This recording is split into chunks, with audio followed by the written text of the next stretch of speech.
Bom dia, pessoal. Se você tem uma moto aí 150 ou 160 igual essa aqui, e você tá ouvindo rangido, ruído na hora que você engata, ela fica né?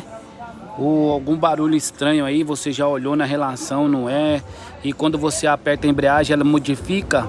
Muitas das vezes pode ser isso aqui, ó. Ó. Ó.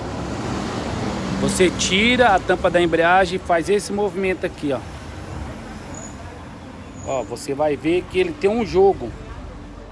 Um jogo. Isso aí é o rolamento aqui do eixo, viu? Do eixo primário aqui, ó. Ó.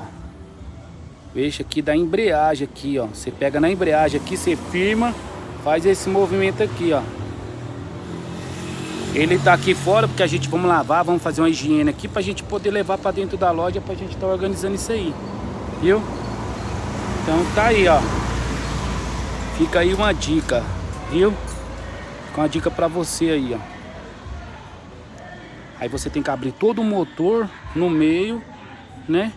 Pra você tá trocando, fazendo essa troca aí, vai resolver o problema da sua moto, beleza?